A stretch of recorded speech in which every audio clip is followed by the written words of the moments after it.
अस्सलामुअलैकुम Nadreen, programme में खुशामदीद। मैं हूँ नादर गुरामानी। नादरीन, इस वक्त अगर हम देखें तो मुस्लिम लीग नून के कायद मियाँ नवाज शरीफ की वतन वापसी में हायल कानूनी रुकावट बिल आखिर आज ख़त्म हो गई। अब वो अपने ऐलान किए गए मनसूबे के मुताबिक 21 अक्टूबर को वतन वापस आ सकते हैं।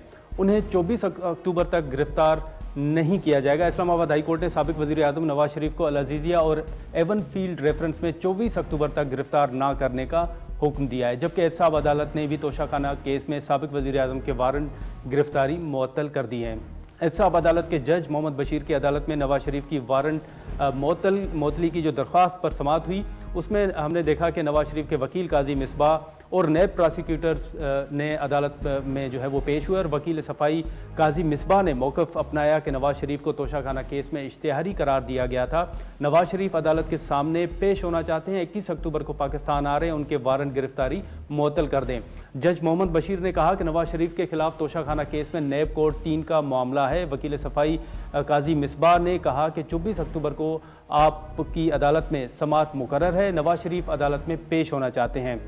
काजी मिसबाह ने कहा कि नवाज शरीफ ने क्यों पाकिस्तान छोड़ा, तमाम दस्तावेजात में तहरीर कर दिया है, अंडरटेकिंग शहबाज शरीफ ने दी हुई है। जज मोहम्मद बशीर ने इस्तफसार किया कि क्या इस केस में हाई कोर्ट में हिफाजती जमानत दायर की। वकील सफाई काजी मिसबाह ने कहा कि तोशाखाना केस में हाई कोर्ट में हिफाजती जमानत की दरख्वास्त दायर नहीं की। उन्होंने कहा कि तोशाखाना केस में वारंट जारी हुए हैं, फैसला नहीं हुआ था। 9 सितंबर 2020 के फैसले में एहतसाब अदालत ने नवाज शरीफ को इश्तिहारी करार दिया था। जज मोहम्मद बशीर ने इस्तफसार किया कि नवाज शरीफ के ना आने की क्या वजह थी। वकील सफाई काजी मिसबाह ने कहा कि जब नवाज शरीफ ने पाकिस्तान छोड़ा तो तबीयत बहुत नासाज थी, तिब्बी रिपोर्ट जो है वो लगी हुई है। लाहौर हाई कोर्ट में दायर दरख्वास्त अब भी ज़ेरे इल्तवा है। सूबाई हुकूमत ने चैलेंज नहीं किया। नवाज शरीफ की ताज़ा तरीन मेडिकल रिपोर्ट भी साथ मुंसलिक कर दी गई है। फरीकीन के दलाइल सुनने के बाद एहतसाब अदालत इस्लामाबाद के जज मोहम्मद बशीर ने महफूज फैसला सुनाते हुए कहा कि अदालत की जानिब से 24 अक्टूबर तक वारंट गिरफ्तारी मुअत्तल किए जा रहे हैं। नवाज शरीफ 24 तारीख को तक पेश हो जाएं। अगर 24 अक्टूबर को नवाज शरीफ पेश ना हुए तो मजीद कार्रवाई की जाएगी। दूसरी जानिब इस्लामाबाद हाई कोर्ट में नवाज शरीफ की अल-अज़ीज़िया और एवन फील्ड रेफरेंसेस में जो हिफाजती ज़मानत है उसकी ज़मानत पर जो दरख्वास्त है उस पर समाअत हुई। चीफ जस्टिस आमिर फारूक और जस्टिस मियाँ गुल हसन औरंगज़ेब पर मुश्तमिल 2 रुकनी बेंच ने दरख्वास्त पर समाअत की। दौरान समाअत हमने देखा कि नैब प्रोसिक्यूटर नईम संगेड़ा ने नवाज शरीफ के हक़ में दलाइल दिए। चीफ जस्टिस ने इस्तफसार किया कि क्या नैब का मौक़िफ़ तब्दील तो नहीं हुआ, जिस पर नैब ने जवाब दिया कि नहीं, नैब का मौक़िफ़ वही है। हाई कोर्ट ने अपने आर्डर में लिखा था कि अपील कुनंदा जब वापस आए तो अपील बहाल करा सकता है। चीफ जस्टिस ने इस्तफसार किया कि हमने यही पूछा था कि नैब का क्या मौक़िफ़ है, उसमें कोई तब्दीली तो नहीं। नैब ने कहा कि अभी तो यही मौक़िफ़ है कि वो आते हैं तो हमें उनके आने पर कोई एतराज़ नहीं है। फरीकैन का मौक़िफ़ सुनने के बाद इस्लामाबाद हाई कोर्ट ने नवाज शरीफ को हिफाजती ज़मानत देते हुए वापसी पर एयरपोर्ट से गिरफ्तार करने से 24 अक्टूबर तक रोक दिया है। अदालत ने कहा कि नवाज शरीफ को वापसी पर हिफाजती ज़मानत देने के लिए कोई एतराज़ नहीं किया गया। आपको याद दिलाते चलें कि साबिक वज़ीर आज़म नवाज शरीफ को एवन फील्ड और अल-अज़ीज़िया रेफरेंसेस में एहतसाब अदालतों से सज़ा हुई और तोशाखाना केस में अदालत में पेश ना होने पर उन्हें इश्तिहारी करार दिया गया था।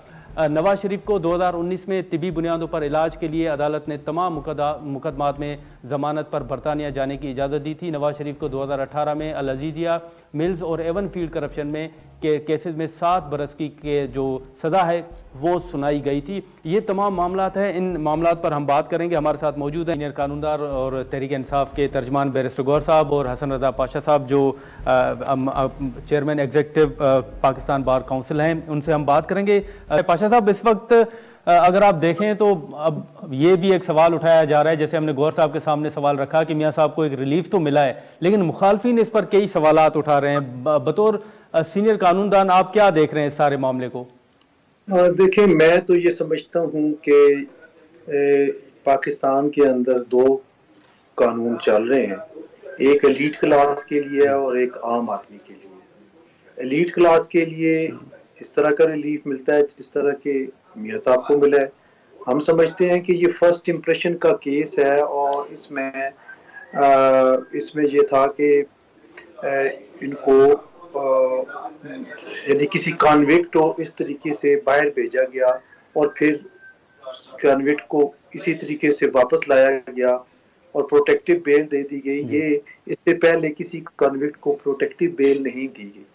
बहरहाल इसमें अगर देखा जाए तो लाहौर हाई कोर्ट के जो डिवीजन बेंच है उसका फैसला बड़ा अहम है, जिसमें उन्होंने 4 हफ्तों के लिए मियां साहब को इजाजत दी थी, 1 टाइम परमिशन, और साथ ये लिखा था कि अगर उनके डॉक्टर्स ये सर्टिफिकेट दें कि वो पाकिस्तान में आने के लिए फिट है और उन्होंने अपनी सेहत दोबारा बेहतर कर ली है, तो फिर वो आ जाए।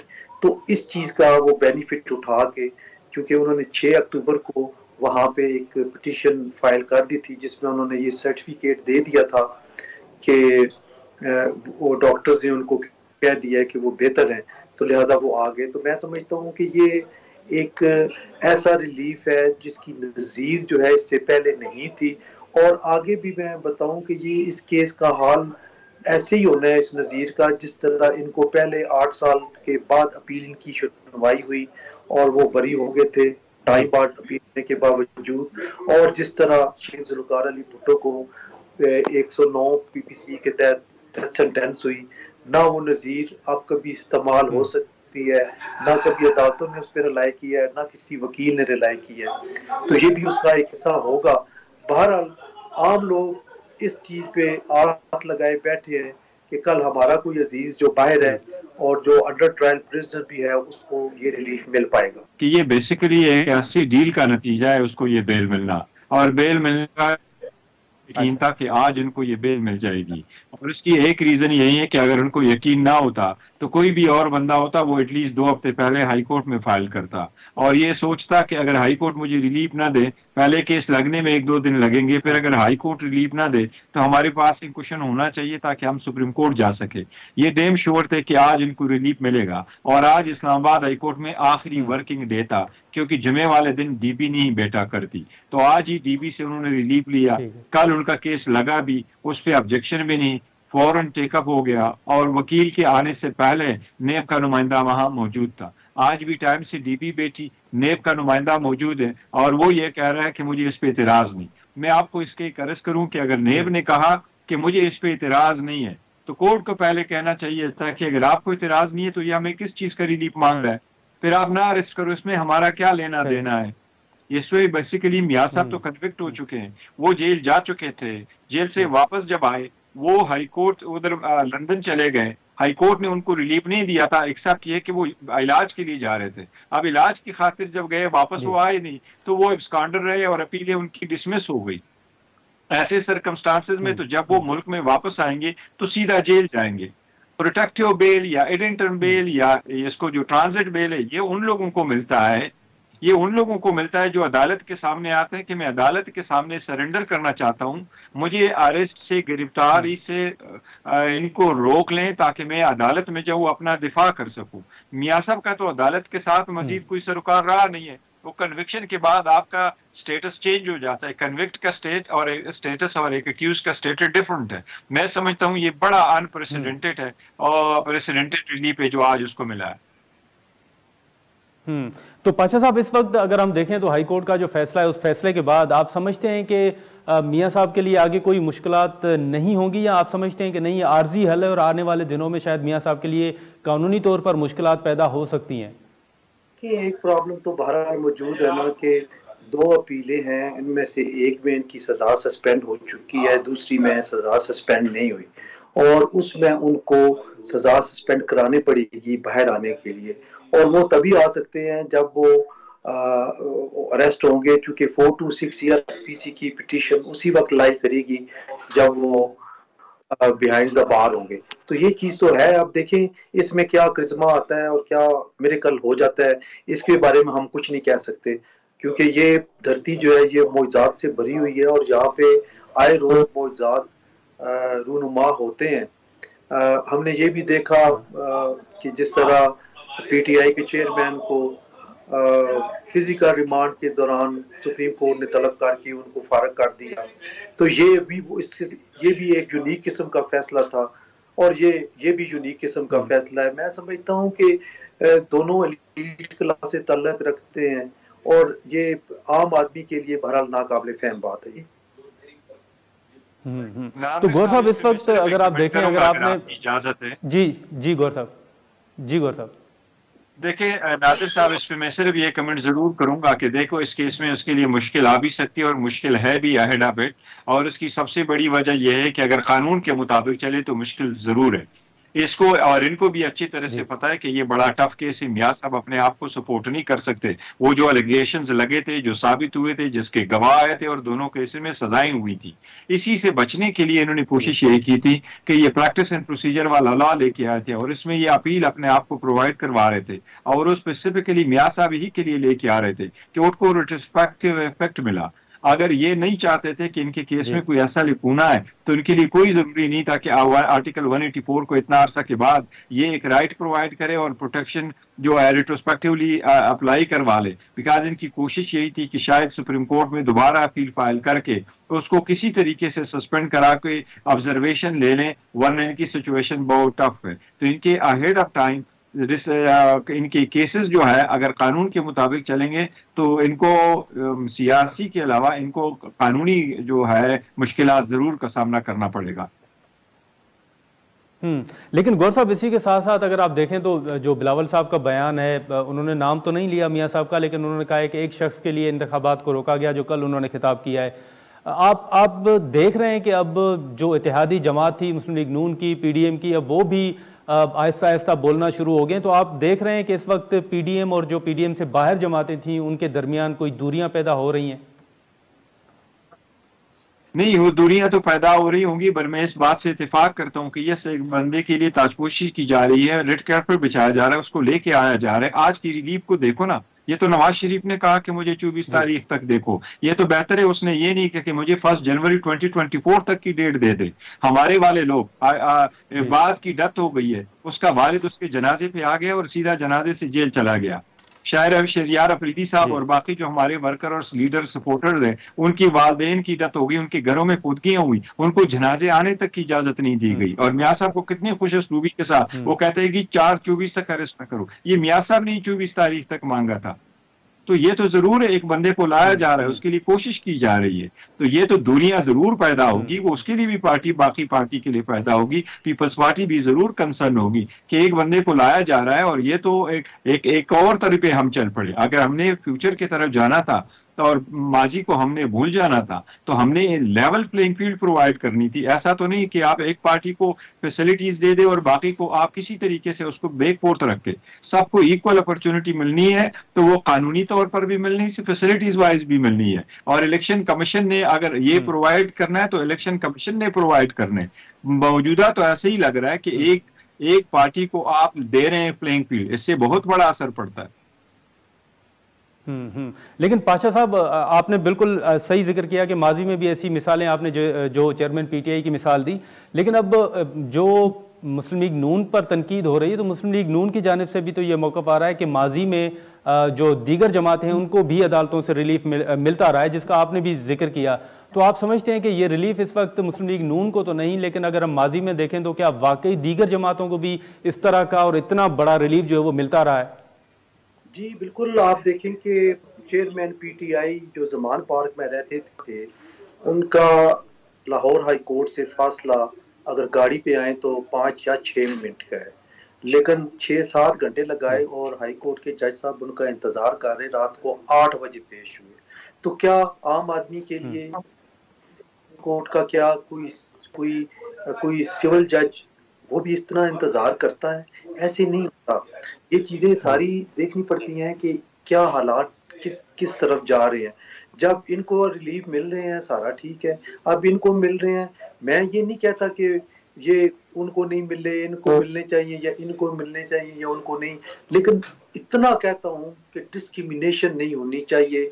आम बंदे के लिए ये रिलीफ इसी तरह खुले होने चाहिए, उनको मिलने चाहिए, उनका राइट है, कॉन्स्टिट्यूशनल राइट है उनका। अगर ये राइट पीटीआई के चेयरमैन का या मियां नवाज शरीफ साहब का है तो फिर ये राइट एक आम मोहम्मद खान, अकरम, शायद जो भी आम बंदा है उसका भी है, उसके लिए नेगेट नहीं होना चाहिए। ये जरूर है कि जज साहब ने 8 बजे तक नहीं बैठे थे, इंतजार कर लिया, लेकिन मैं ये जरूर बसद एहतराम ये अर्ज करता हूँ कि आप ये भी पूछिए कितने केसेस बने थे। 180 केसेस थे। और उस दिन की मिसाल ले लें, खान साहब सुबह से शाम तक कितने केसेस में पेश हुए, नादिर साहब 300 से ज्यादा मरतबा अदालतों में पेश हुए। तो अगर कि एक मौका पर वो लेट भी हो जाते हैं अदालत पहुंचते में, तो अदालत ने बड़ा दिल दिखाया, बहुत अच्छा किया। लेकिन इसी के साथ साथ गौर साहब अगर हम देखें तो अभी ये खबरें भी आई कि चेयरमैन पीटीआई जो हैं वो तमाम सियासी जमातों से बात करने के लिए तैयार भी हैं। आप तर्जमान भी हैं तहरीक इंसाफ के, अगर हम देखें तो चेयरमैन पीटीआई तो जेल में है, पार्टी बाहर रहकर क्या कर रही है? क्या आप उनके बिहाफ पे जो दीगर सियासी जमातें हैं उनसे राब्ते कर रहे हैं? कोई इंतखाबात से पहले कोई मुज़ाकरात होने जा रहे हैं पीटीआई के दीगर जमातों के साथ? देखिए, जहां तक मुज़ाकरात का ताल्लुक है तो फॉर्मल मुज़ाकरात तो किसी के साथ ऐसे नहीं हो रही। अलबत्ता हमारी एक टीम है और असद कैसर साहब की सरबराही में मुख्तलिफ मीटिंग कोई हुई है उनकी पार्टी, हमारी अपनी पार्टी के अंदर, और मुज़ाकरात तो फॉर्मल कोई ऐसा नहीं है। लेकिन देखिए, डायलॉग तो पॉलिटिक्स का हिस्सा ये होते ही रहते हैं, और 1 पॉइंट एजेंडा पे तो सबको इकट्ठा होना चाहिए कि इलेक्शन होने चाहिए, और इलेक्शन 90 डेज में, अब 90 डेज में तो नहीं हो सकते, लेकिन ऑन टाइम इलेक्शन हो जाए और फ्री एंड फेयर इलेक्शन हो जाए, और सब पार्टी को यकसा मौका, बराबरी की मकदार उस पे बुनियाद पे सबको ये मौका मिल जाए। इसमें तो कोई कबाहत नहीं है और होनी चाहिए, और हमारी कोशिश भी है कि ऐसे ही हो। और इसी की कड़ी में सदर साहब से मुलाकात भी की है और उससे कोशिश भी की है कि अपने गुडापिस को इस्तेमाल करते हुए इलेक्शन की इनेकाद में वो कोशिश करे, और जो ह्यूमन राइट्स की वायलेशन हो रही है उनको रोका जाए। तो ये तो अच्छी बात है कि अगर बात आगे बढ़ी, लेकिन फॉर्मल कोई ऐसी पेशरफ्त कोई खास नहीं हुई सो फार। नहीं हुए। लेकिन पाशा साहब, इस वक्त अगर हम इंतखाबात के मामले पर बात करें तो मुख्तलिफ बातें हो रही हैं। जनवरी के माह का इलेक्शन कमीशन ने ऐलान किया है, लेकिन उसके बावजूद अभी भी कई खदशात जाहिर किए जा रहे हैं। आपको भी लगता है कि सेंसस की बुनियाद पर, दीगर दरख्वास्तों और अपीलों की बुनियाद पर इंतखाबात आगे हो सकते हैं? ऐसा कोई खदशा आप देख रहे हैं? जी बिल्कुल नजर आ रहा है कि ये अपीलें और अब तो सुप्रीम कोर्ट ऑफ पाकिस्तान ये मामला जाएंगे, पता नहीं कहाँ पे इसको जो है वो ये रुकेगा सिलसिला। बहरहाल इलेक्शन टाइम पे होने चाहिए, पहले ही लेट हो गए हैं, और जितना डिले होगा ये मुल्क के लिए नुकसानदेह। इलेक्शन ही वाहिद हल है मुल्क में इकोनॉमी की स्टेबिलिटी के लिए, और वैसे भी अदरवाइज भी आप देख लें कि कितनी अनसर्टेनिटी है। अभी भी किसी भी पॉलिटिकल पार्टी ने अभी तक इलेक्शन कैंपेन शुरू तक नहीं की।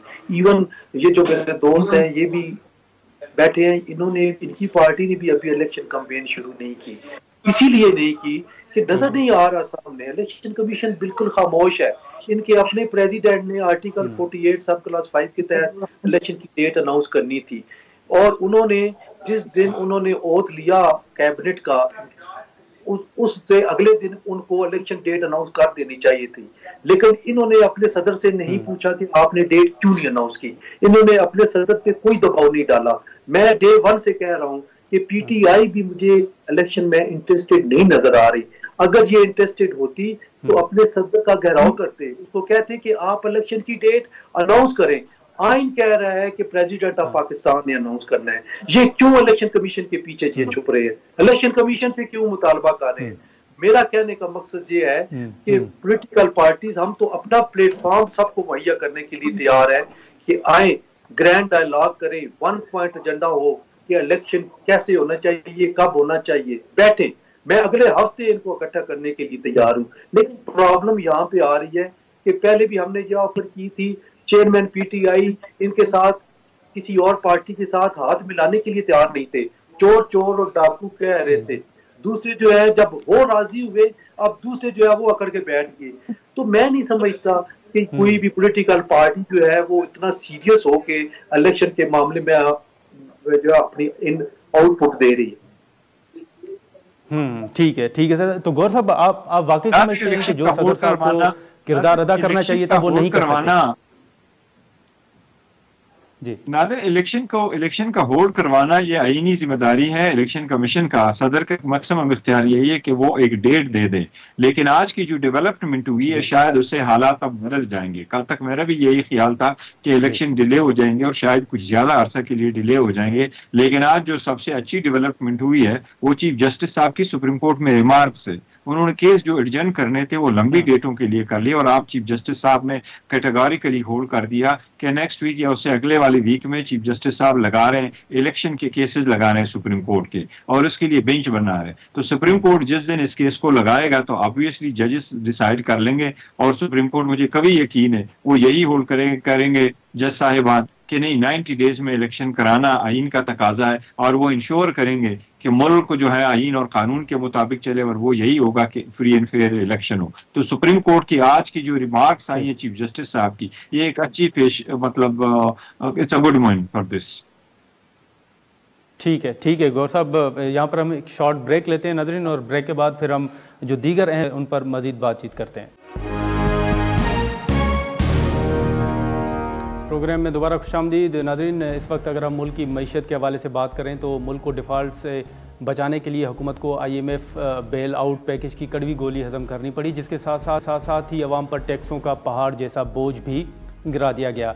बिजली, गैस समेत रोज़मर्रा के इस्तेमाल की तमाम अशिया आम आदमी की पहुँच से बाहर हो गई। इसके साथ साथ डॉलर की बढ़ती हुई कीमत ने मुल्क की मईशत को मज़ीद नुकसान किया, लेकिन फिर आर्मी चीफ ने डॉलर की उड़ान को लगाम देने का फैसला किया और मुल्क भर में डॉलर की गैर कानूनी स्मगलिंग के खिलाफ कार्रवाइयाँ की, जिसके वाज़ेह असरात सितंबर के आगाज़ से लेकर लगातार 17 अक्टूबर तक दिखाई दिए। और डॉलर की कदर में गैर मामूली कमी से पेट्रोल की कीमत में तारीखी 40 रुपये फ़ी लीटर की कमी की गई, जिसका बराह रास्त आवाम को भी फ़ायदा पहुंचा। 17 और 18 अक्टूबर को एक बार फिर डॉलर की कदर में 3 रुपये से ज़ायद का इजाफा देखने में आया, लेकिन आज फिर डॉलर को रिवर्स गियर लगा और इंटर बैंक में अमरीकी डॉलर जो है वो 278 रुपये 50 पैसे पर ट्रेड हुआ। माहिरीन का मानना है कि डॉलर की कदर में होने वाला ये इजाफा आने वाले दिनों में गैर मुल्की अदायगियों के लिए डॉलर की बढ़ती मांग के सबब हुआ।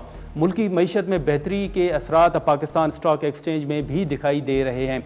लेकिन इसी के साथ साथ अगर हम बात करें तो इस वक्त मुख्तलिफ जो सियासी जमातें हैं वो भी मुख्तलिफ दावे कर रहे हैं। मुस्लिम लीग नून ये दावा कर रही है कि मियाँ नवाज शरीफ साहब जब वतन वापस आएंगे तो तमाम मुआशी और मुल्की मसाइल का हल उन्हीं के पास है, जबकि अगर हम दूसरी जानिब देखें तो तमाम सियासी जमातें जो हैं वो अपने जलसे जुलूसों में एक रोड मैप भी दे रही हैं, और ये जमातें ये भी दावा कर रही हैं कि वो इक़्तिदार में आने के बाद जो मुआशी बेहतरी लाने के भी दावे किए जा रहे हैं। तमाम जो सियासी जमातें हैं उनकी जानिब से पीपल्स पार्टी भी ये दावा कर रही है कि मसाइल का हल उनके पास है और वो फौरी इंतखाबात का मुतालबा भी कर रहे हैं। लेकिन इस वक्त जो मईशत की सूरत हाल है उसको अगर हम सियासी इस्तेहकाम के तनाजुर में देखें तो इसी पर आज हमने अपने प्रोग्राम में दावत दी है माहिर मुआशियात इशफाक। तो अशफाक साहब बहुत शुक्रिया सर, आपने टाइम निकाला। अगर हम सियासत, ये सवाल तो एक सियासी हो जाएगा, लेकिन अगर हम मईशत को मद्देनज़र रखते हुए ये बात करें और पहला सवाल तो सबसे पहले यही उठता है कि मईशत बेहतर होगी उस वक्त जब सियासी जमातें जो हैं वो इस्तेहकाम पैदा करने की कोशिश करें। तो आपको लगता है कि इस वक्त सियासी जमातें इस्तेहकाम पैदा करने की कोशिश कर रही हैं और आने वाले दिनों में मईशत बेहतर होगी? बिस्मिल्लाहिर्रहमानिर्रहीम, थैंक यू वेरी मच। मगर देखें, ऑब्वियसली हर सियासी जमात, तो सियासत का नाम तो यही है ना कि मैं अपने मुद्दे को प्रमोट करूंगा और कोशिश करूंगा कि मेरी हुकूमत बने या मैं हुकूमत का हिस्सा रहूं। जहां तक आपने बात की, आपने बिल्कुल सही बात की कि सियासी इस्तेहकाम मुआशी इस्तेहकाम की जमानत होता है, और ये मैं 1996 से ये कहता आ रहा हूं कि आप जब तक पॉलिटिकल स्टेबिलिटी नहीं लाएंगे, जब तक आपकी इकोनॉमिक स्टेबिलिटी नहीं होती। अब जहां तक सवाल है, अभी आपने देखा होगा कि जो हमने IMF से एग्रीमेंट किया इसके बाद जो इस्तेहकाम आना शुरू हुआ, वो इस्तेहकाम सियासत के दौरान नहीं आया। ये जब आपने केयर टेकर सेटअप लाए और उनकी कोई पॉलिटिकल कंपल्शन नहीं थी। आप देखें, स्मगलिंग भी रुक गई, आपके टैक्स की चोरी भी रुक गई, आपने देखा होगा बॉर्डर पे हालात ठीक हो गए। तो ये क्यों हुआ? ये इसलिए कि कोई पॉलिटिकल कंपल्शन नहीं था। तो मेरे ख्याल से पॉलिटिकल स्टेबिलिटी, अगर उस किस्म की स्टेबिलिटी हो कि अगर आपको कहीं कोई पॉलिटिकल कंपल्शन ना हो, और अगर मुल्क में अगर आप जमहूरियत को परवान चढ़ाएं और किसी किस्म की चालबाजियां ना करें, बाद में भी जिस तरीके से पहले हम धरने वगैरह कराते रहे, तो मैं ये समझता हूं कि अगर इस किस्म की पॉलिटिकल स्टेबिलिटी आ जाए, अगर किसी पार्टी को मे बी मोर देन 50% या अगर 2/3 मेजोरिटी मिल जाए और वो सही मानों में मुआशी पॉलिसियां और इस्तेहकाम पाकिस्तान के लिए अगर काम कर सके, तो मेरा ख्याल है ये आपकी जीत होगी। अदरवाइज मेरा ख्याल है फिर वही हम उसी डगर पे चल पड़ेंगे, और मेरा ख्याल है अगर जो हम कुछ हैं वो मेरा ख्याल है सब जाया हो। लेकिन अशफाक साहब, इसी के साथ साथ अगर हम देखें तो आप भी देख लें, आपके सामने मामला है कि डॉलर की कदर में कमी आई थी, लेकिन डॉलर एक बार फिर मजबूत होना शुरू हो गया है। आपको क्या वजूहात नजर आ रही हैं इसके पीछे?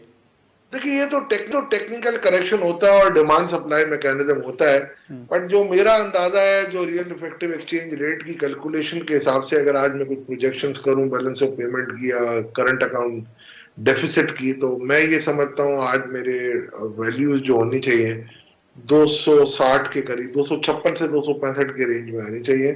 और मैं नहीं समझता कि इससे ज्यादा रुपए की कदर और कीमत है। अब जाहिर बात है, जो इन्वेस्टर 300 सवा 300 रुपए का डॉलर लेके बैठे हुए हैं उनको तो प्रॉब्लम होगी, या जिनके पास कुछ ट्रेड ओपन पड़े हुए थे या जिन्होंने इंपोर्ट कर ली थी महंगे दामों में, उनके लिए प्रॉब्लम्स आ रही हैं। मगर ये मेरा ख्याल है इस बात की जमानत नहीं होती है। आपको अपने करेंसी के बिल्कुल मार्केट वैल्यू अप्रोच के हिसाब से चलना चाहिए। हाँ, डिमांड सप्लाई से 1-2 रुपए ऊपर नीचे हो जाते हैं।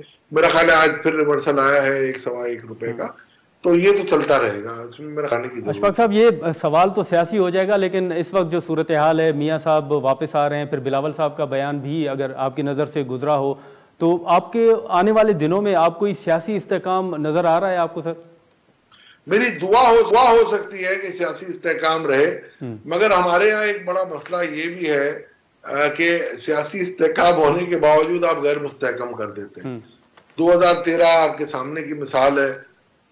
बस ये आपने डी चौक पे जो तमाशे लगाए और जिसकी वजह से सीपैक भी 1 साल लेट हुआ आपका, आप उसकी फिनोमिनल कॉस्ट आपने बेयर की है।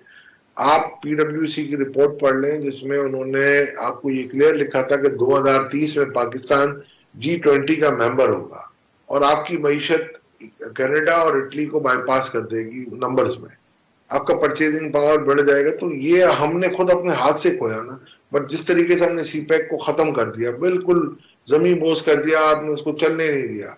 तो मैं ये समझता हूं कि आप अगर ये म्यूजिकल चेयर खेलते रहेंगे मईशत के साथ, तो फिर तो कितनी भी मजबूत मईशत हो आप नहीं चला सकते। आप देखें पाकिस्तान के पास इस वक्त अगर आप देखें कौन सा ऐसा अल्लाह ताला ने अपनी नेमत से नहीं नवाजा, मैं समझता हूं हम नाशुक्रे बन गए।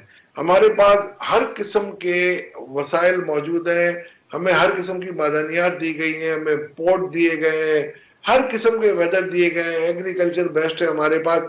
हम तो खुद अपने पांव पे कुल्हाड़ी मार रहे हैं। तो अगर इस किस्म की अगर कोई रविश रही आइंदा आने वाले दिनों में भी, तो मैं समझता हूं फिर बहुत मुश्किल होगा इस मुल्क में स्टेबिलिटी स्पेशली इकोनॉमिक लाने की। अशफाक साहब, ये जो अगर हम टैक्स के जो मामलात हैं उन पर अगर बात करें तो आप इन मामलात को बहुत करीब से देखते हैं। हमेशा ये कहा जाता है कि जो टैक्स है वो गरीब बंदे पर लगाया जाता है, जो बड़े लोग हैं उन पर कोई असर नहीं पड़ता। आप क्या समझते हैं कि बड़े लोगों पर टैक्स, उनको टैक्स नेट में लाने पर कामयाबी हमें क्यों हासिल नहीं होती?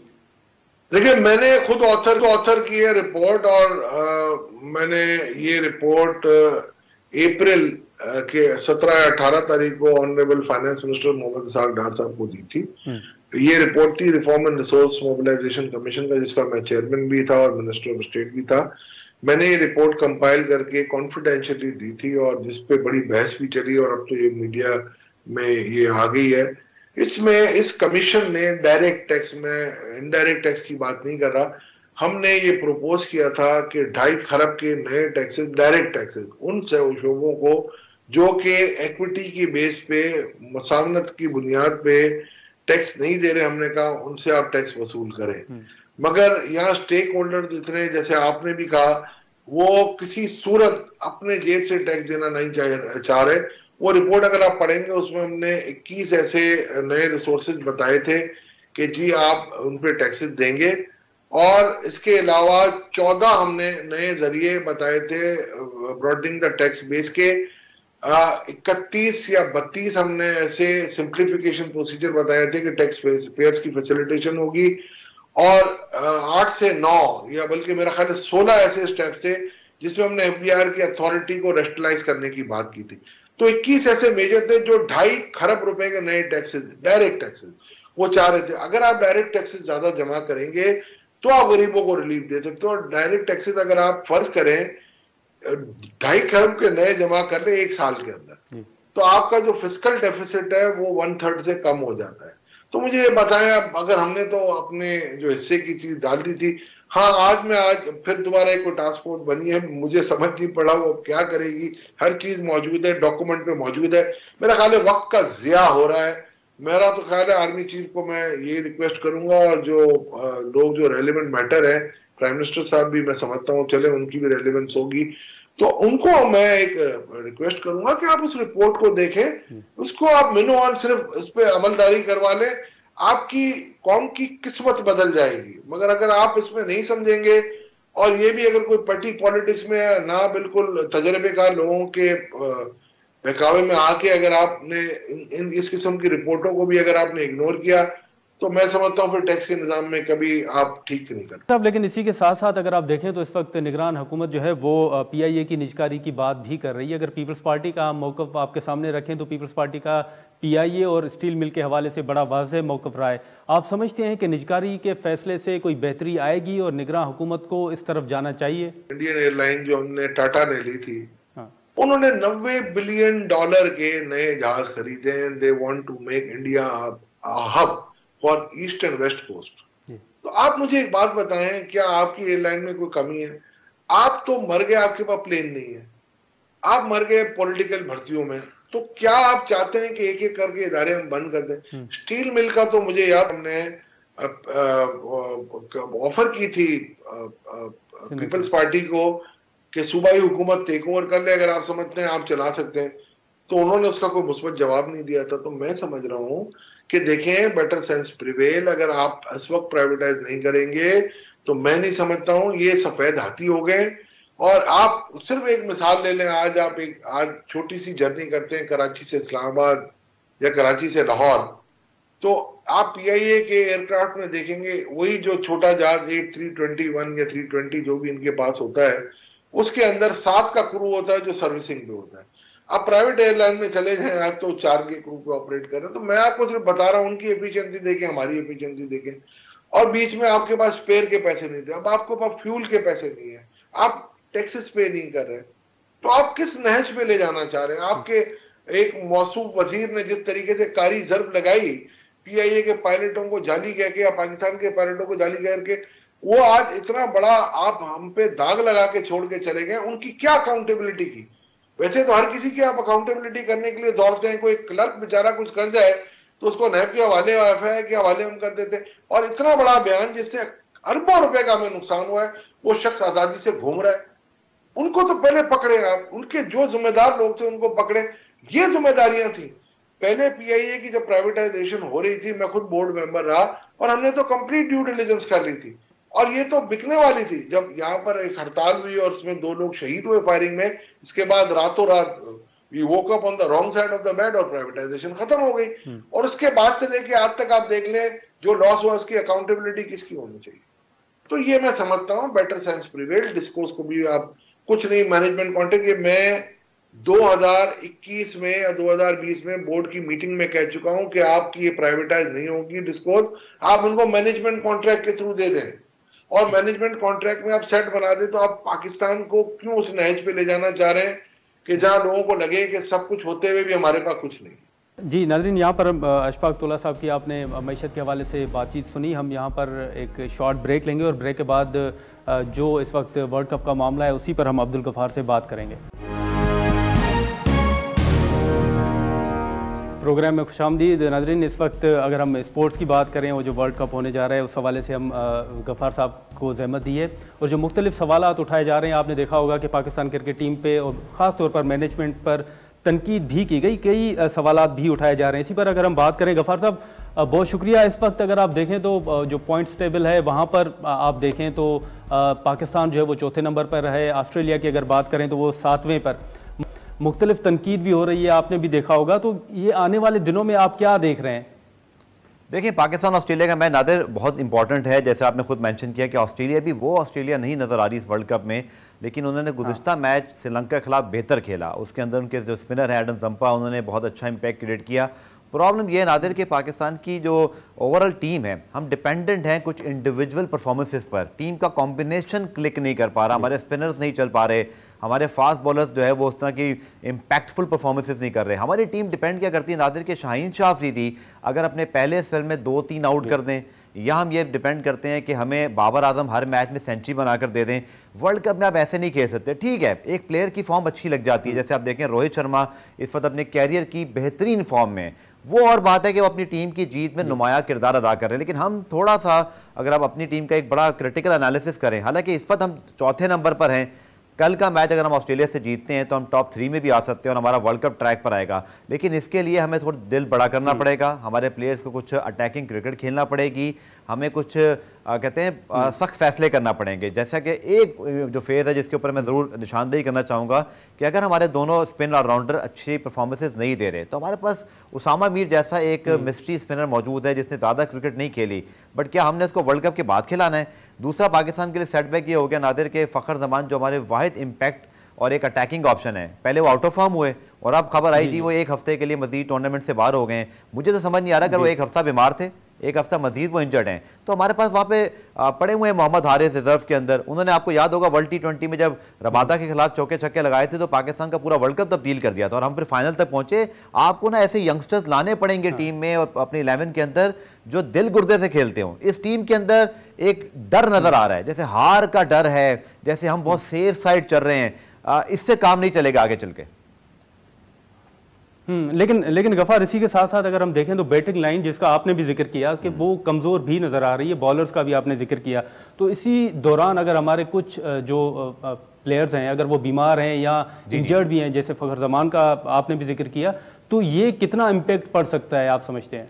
देखिए, एक तो मुझे समझ नहीं आ रही कि अचानक से खबर आई कि जी हमारे 3-4 प्लेयर जिनको बुखार है, फिर आया जी कि वो बुखार जिनको था वो ठीक भी हो गए, तो कुछ क्लैरिटी जो है ना मुझे बोर्ड की तरफ से समझ नहीं आ रहा। लगता है कि जैसे लैक ऑफ कम्युनिकेशन है कहीं ना कहीं, और हम तक जब चीज़ें आती हैं तो चीज़ें या तो हो चुकी होती हैं या फिर वो आधी पौनी होके आ रही है। तो कुछ मुझे इसमें भी माजरत के साथ हमारे जो वहाँ पे दोस्त हैं मीडिया के, मुझे लग रहा है कि थोड़ा सा उनको चाहिए कि एक्यूरेट इन्फॉर्मेशन दें, क्योंकि इसमें ना क्रिकइन्फो कुछ रिपोर्ट कर रहा है, PCB कुछ रिपोर्ट कर रहा है, और 100% मुझे पता है क्रिकइन्फो ने जो खबर जो रिपोर्ट की थी वो ठीक थी, लेकिन PCB का काम भी तो है ना कि तमाम मीडिया को हकाइक बताएं कि एग्जैक्टली मामला है क्या। अब फ़खर जमान की आप इंजरी देखिए, वो टीम के साथ मौजूद हैं, वो अवेलेबल नहीं है सिलेक्शन के लिए, तो वो टीम के साथ क्यों मौजूद हैं? अब नादिर 3 रिजर्व प्लेयर जो आप लेकर जाते हैं वर्ल्ड कप में, उनका एक्सपेंस भी आप अपने खर्चे से बेयर करते हैं, यानी कि ठीक है अच्छी बात है पाकिस्तान के प्लेयर हैं, लेकिन फिर मकसद तो यही है ना नादिर कि अगर किसी को इंजरी हो गई है तो आपने सोचना नहीं है, कोई रॉकेट साइंस नहीं है, किसी शेक्सपियर से नहीं पूछना आपने या आइंस्टाइन से कि वो आपको समझाएगा कि भाई अगर कोई प्लेयर इंजर्ड है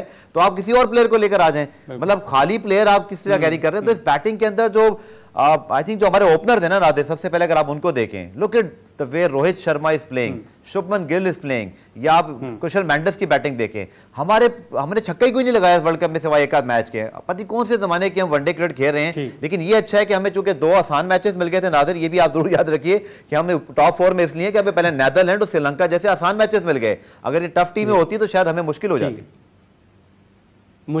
ठीक है गफार, बहुत शुक्रिया आपने टाइम दिया। अब देखें कि जो उम्मीदें अवाम ने लगाई हुई हैं पाकिस्तान क्रिकेट टीम से, उस हवाले से पाकिस्तान कितनी बेहतर जो परफॉर्मेंस है वो दिखाने में कामयाब होता है। यहाँ पर प्रोग्राम का वक्त ख़त्म होता है, इजाज़त दीजिए, अल्लाह हाफ़िज़।